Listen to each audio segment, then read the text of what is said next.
मित्रों, स्वागत है एक बार फिर अपने YouTube चैनल पे। कहानी का सिलसिला बढ़ रहा है, आप लोग प्यार भी दे रहे हैं, लेकिन एक रिक्वेस्ट आपसे है, सब्सक्राइब जरूर करते हैं। देखते आप लोग हैं लेकिन सब्सक्राइब नहीं करते। आपका एक सब्सक्राइब हमारे लिए मोटिवेशन बन सकता है। कहानी आप लोग YouTube पे बहुत सारे सुनते हैं, लेकिन आज मैं आपको ऐसे यूट्यूबर महिला की कहानी सुनाऊंगा जिसने अपने पति का खून इतनी हैवानियत से कर दिया कि सुनकर सभी के होश उड़ जाते हैं। चलिए कुछ आपको रूबरू करवाते हैं उस सच से। पसंद आए सब्सक्राइब करिएगा, शेयर करिएगा। हरियाणा के भिवानी में महिला यूट्यूबर खौफनाक चेहरा सामने आया जिसमें प्रेमी के साथ मिलकर उसने पति की हत्या कर दी। बताया जाता है कि पत्नी रवीना राव को उसके प्रेमी के साथ आपत्तिजनक में जब पति ने उसको पाया तो प्रवीण कुमार की हत्या यानी उसके पति की हत्या करने का प्लान उसकी पत्नी और उसके जो प्रेमी है उसने रच डाला। पूरी कहानी चलिए जानते हैं। गांव जुड्डी की रहने वाली रवीना अपने गांव ही नहीं बल्कि आसपास क्षेत्र में इंस्टाग्राम के माध्यम से काफी पहचानी जा चुकी थी। लेकिन सोशल मीडिया पर नजर आने वाला रवीना का खुश मिजाज चेहरा इतना भयानक होगा जिसके 26,000 फॉलोअर्स। उनको भी यह उम्मीद नहीं थी कि जिसको वो अपना रोल मॉडल मानते हैं वो ये काम कर सकती है। रवीना 8 वर्ष पहले जिस प्रवीण की जीवन संगिनी बनी, अब उसकी हत्या का आरोप भी रवीना पर लग रहा है। बताया भी जाता है कि रवीना और उसके प्रेमी सुरेश को भिवानी पुलिस ने 12 अप्रैल को गिरफ्तार करके जेल भेज दिया। पुलिस ने सुरेश को रिमांड पर लेकर पूछताछ की तो पूछताछ में जो खुलासे हुए उसे सुनकर सभी के रोंगटे खड़े हो जाएंगे।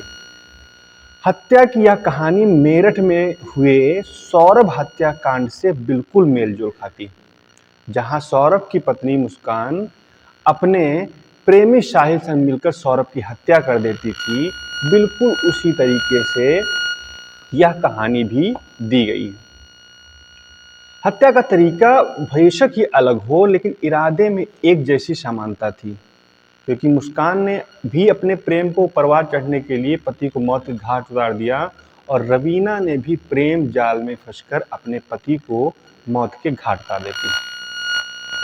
अब रवीना का एक 6 वर्ष का बेटा भी है। रवीना की रुचि सोशल मीडिया पर अधिक रहती है और शादी के बाद उसे इंस्टा क्वीन बनने का शौक चढ़ जाता है, जिसके माध्यम से वह प्रसिद्ध होना भी शुरू हो जाती है। बता दें आपको कि रवीना ने अपने पति प्रवीण की 25 मार्च को प्रेमी सुरेश के साथ मिलकर घर में चुन्नी से गला घोंटकर उसकी हत्या कर दी। 28 मार्च को प्रवीण का शव नाले से बरामद हुआ। इस बीच रवीना मायके वालों से बात भी करती रही, लेकिन उन्हें किसी तरह की भनक लगने नहीं दी। यानी वो इस तरीके से बात कर रही थी कि उनको 1% का भी भनक नहीं हो सके। प्रवीण का अंतिम संस्कार और होने के बाद सामाजिक परंपरा के अनुसार लड़की को मायके लौटना होता है। रवीना भी परंपरा को निभाने वाले गांव जुड्डी आई। यहाँ आने के बाद वह एक दिन घर पर रही। इस बीच उसने घर वालों को भी किसी तरह की भनक लगने नहीं दी। स्वजन के सामने वह रवीना रोती रही, यानी अपने घर परिवार के सामने रवीना रोने का नाटक करती रही। रवीना के पिता ने तो अपने समधी प्रवीण के पिता से घटना की पुलिस से जांच भी कराने की मांग कही, इससे प्रवीण की मौत के राज पे जो पर्दा पड़ा हुआ था वो पर्दा हट जाए, जिससे प्रवीण की मौत पे जो सवाल उठ रहे थे उन सवालों का उत्तर मिल जाए। उन्हें विश्वास नहीं था कि उनकी बेटी दामाद की हत्या कर सकती। पूरी घटना से पर्दा उठाने के लिए स्वजन भी सहम गए। रवीना को परिवार के लोगों ने सांत्वना देने आते थे, वह उनके सामने फपक कर रोने का नाटक करती रहती थी। रवीना का प्रेमी हिसार का रहने वाला सुरेश भी एक यूट्यूबर था।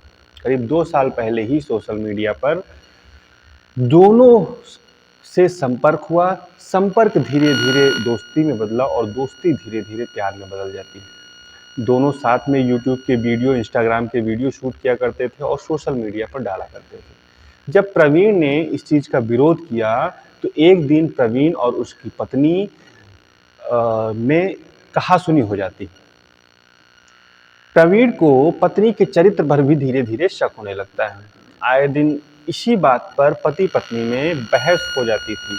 रवीना सफाई देते हुए लड़ती थी। जब घटना वाले दिन प्रवीण ने अपने पत्नी को उसके प्रेमी के साथ आपत्तिजनक हालत में पकड़ा तो बहस के बाद सुरेश ने प्रवीण को दबोच लिया और रवीना ने अपनी ही चुन्नी से उसका गला कस दिया, जिससे प्रवीण का दम घुट जाता है और उसकी मौत हो जाती है।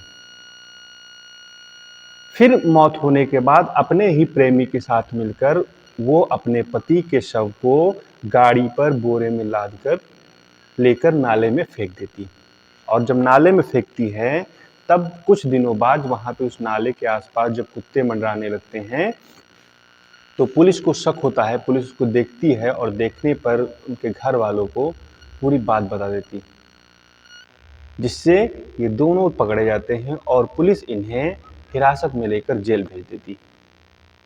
तो ये कहानी थी एक यूट्यूबर महिला की जिसने इंस्टा क्वीन बनने के चक्कर में अपने ही पति की हत्या कर दी। सतर्क रहें, सावधान रहें और देखते रहिए क्राइम से जुड़ी हुई सारी कहानी। मिलते हैं अगले वीडियो में, तब तक के लिए जय हिंद।